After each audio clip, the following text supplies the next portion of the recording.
मैं ये जानना चाह रहा था कि मुल्क के हालात खराब हैं या नाजुक हैं, या नाजुक दौर से हम गुजर रहे हैं? नाजुक तो कहा जाए नॉर्मल, लेकिन खराब तो एकदम खराब है डॉक्टर साहब। इसलिए खराब है कि जहाँ पे अव्यवस्था हो उसको नाजुक नहीं कहा जा सकता।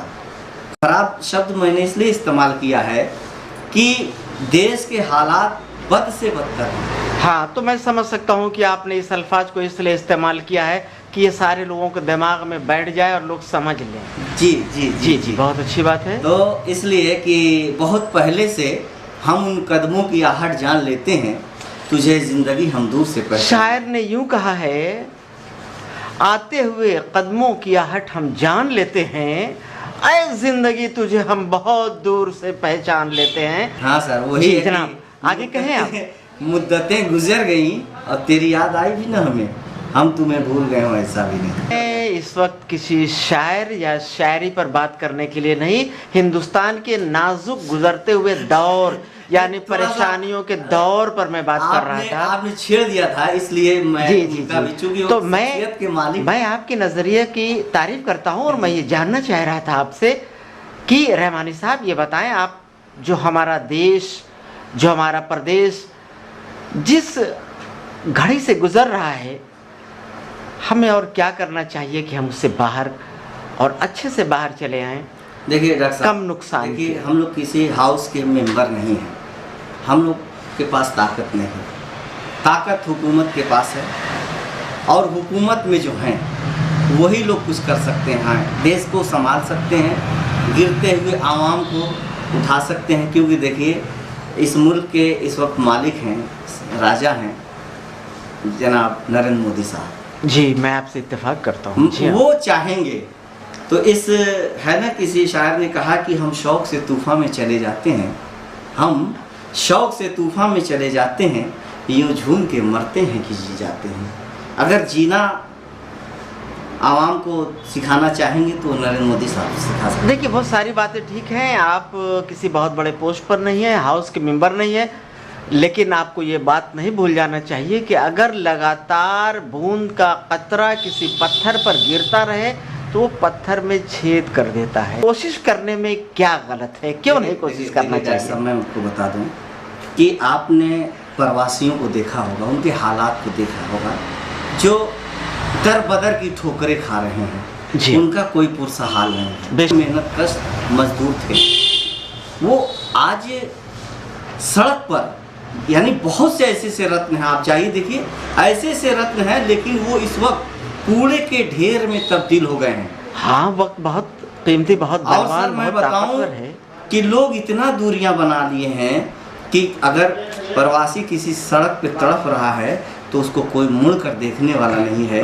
कि उसको जिंदा किया जाए जी हाँ। या उसको सहयोग करके उसको कहीं जिंदगी बख्श दी जाए। जी जी हाँ, ऐसा नहीं है डॉक्टर साहब। मैं आपको बता दूं कि आज हुकूमत जी हाँ अगर सहनशील होती, आवाम के दर्द को समझती, तो शायद किसी को मरने के लिए नहीं छोड़ देती। मैं आपको बता दूं, जब देश के अंदर लॉकडाउन हुआ तो अगर 10 दिन का श्रमिकों को, मजदूरों को, कामगारों को अगर समय दे दिया जाता कि आप 10 दिन के अंदर अपने अपने घरों को चले जाइए, अपने राज्यों को चले जाइए, तो मैं कह रहा हूँ डॉक्टर साहब कि करोड़ों रुपए, अरबों रुपए की आमदनी हमारे रेल को भी होता और हमारे रोडवेज बस को भी होता।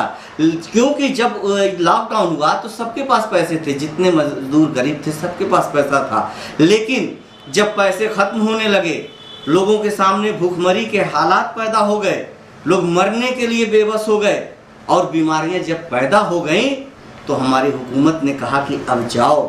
तो जब लोग जाने लगे तो आपने देखा होगा कि गोरखपुर एकदम ग्रीन था, लेकिन अब रेड हो गया।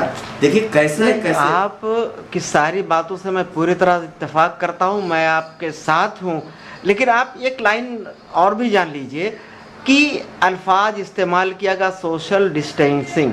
जी तो सोशल डिस्टेंसिंग के माने क्या होता है? सामाजिक दूरी। ठीक है, हमारे अंदर सामाजिक दूरी की जरूरत नहीं थी, हमको चाहिए था सोशल डिस्टेंसिंग हमको नहीं चाहिए थी, बिल्कुल हमको चाहिए था फिजिकल डिस्टेंसिंग, जी, यानी कि एक आदमी से दूसरे आदमी की दूरी 1 फीट की, 4 फीट की, 6 फीट की जो कहा जाए। लेकिन हमारे अंदर पहले ही गलत अल्फाज डाल दिए गए, हमारे अंदर सोशल दूरी की बात कर दी गई। तो जब सामाजिक दूरियां पैदा कर दी तो आदमी आदमी से डॉक्टर साहब डरने लगा। हाँ, ये बात है, ये बातें मैं जानना चाह रहा था जी। आपसे। तो अब आप बताइए कि हालात ये हो गए, जब देखिए अच्छा जहाँ तक बात है कि हमारे उलमाओं ने जिसे रमज़ान के महीने में कहा कि भाई ठीक है, जिस मुल्क के आप रहने वाले हैं, जिस मुल्क के अंदर आप रहते हैं, उस मुल्क के कानून को आप मानिए, उस अदलिया को मानिए। ठीक है, मुल्क के अंदर जो कानून है वो हमको तो हिदायत देते ही हैं, लेकिन हमारे प्यारे रसूल, अल्लाह के प्यारे रसूल, जो काली कमली वाले कह लीजिए सरकार मदीना, उन्होंने कहा, फरमाया कि अगर तूफान है, बारिश है, तो आप घर से ना निकलिए और आप घर में इबादत कीजिए, क्योंकि वहाँ जिस्मानी ख़तरा है। दरअसल वहाँ पर जिस्मानी ख़तरा है, यानी आप भीग जाएंगे तो जुकाम सर्दी हो जाएगा, कपड़े गंदे हो जाएंगे। लेकिन ये जो कोरोना वायरस जो है ये जानलेवा है, ये ऐसी बीमारी जो छिपी हुई है और ये छुआछूत वाली है, कब किसको लग जाए ये खुदा ही जानता है। तो जब हमको वहाँ से हिदायत मिली है और फिर उसी को हमारी हुकूमत मान रही है और कह रही कि आप लॉकडाउन में अपने को सुरक्षित रखिए, घर से ना निकलिए, अनावश्यक कहीं आइए जाइए नहीं, अगर ज़रूरी काम नहीं है। तो उन सब चीज़ों को मानने के लिए सारे मुल्क के लोग तैयार हैं। और देखिए हम लोगों की इबादत 1 महीने की घर में हो गई। हम आज अलविदा की भी नमाज इंशाअल्लाह घर ही में पढ़ेंगे और ईद की भी नमाज, क्योंकि अल्लाह हमारी इबादत को जानते हैं कि कैसे हम कबूल करेंगे। हमारा दिल साफ़ है, हम अल्लाह वाले हैं, नबी वाले हैं, हम इबादत कहीं से भी कर सकते हैं। इसलिए हमको कोई ज़रूरी है, ठीक है अल्लाह का घर है, अल्लाह के घर को हमारी क्या कुव्वत की हम आबाद रख रहे हैं। अल्लाह जब हमको जब चाहेंगे अपने घर बुलाएंगे, हम वहाँ इबादत करेंगे, बेशक, यकीनन बहुत अच्छी बात करेंगे, है ना सर। बेशक, तो हुकूमत को सिर्फ इतना ही मैं कहना चाहूँगा कि ये हुकूमत निर्दयी है, इसके अंदर दर्द नहीं है। तो मैं अभी रहमानी साहब यानी कि मुर्तज़ा रहमानी से बात कर रहा था। दर्द नहीं है ये अल्फाज कहते हुए उनके जो दर्द भरे अल्फाज निकले ऐसे करुणित थे, ऐसे दर्द को सहन करके उन्होंने बात किया था जिसका कोई जवाब नहीं है। बहुत दर्द में है, बहुत परेशानी में है, लेकिन अल्लाह और उसके रसूल पर पूरा यकीन है। और साथ इन्होंने जो ये कहने की कोशिश की है कि हम मुसलमान हैं और हमको कहा गया है कि हम जिस देश में रहते हैं उस देश की पाबंदी करना है, वो मेरे लिए इबादत है। इन सारी बातों के साथ मैं एक बार मुर्तज़ा रहमानी साहब का शुक्रिया अदा करता हूँ VNI लाइव न्यूज़ से बात करने के लिए। कैमरामैन फैसल हुसैन के साथ मैं डॉक्टर हुसैन, गोरखपुर।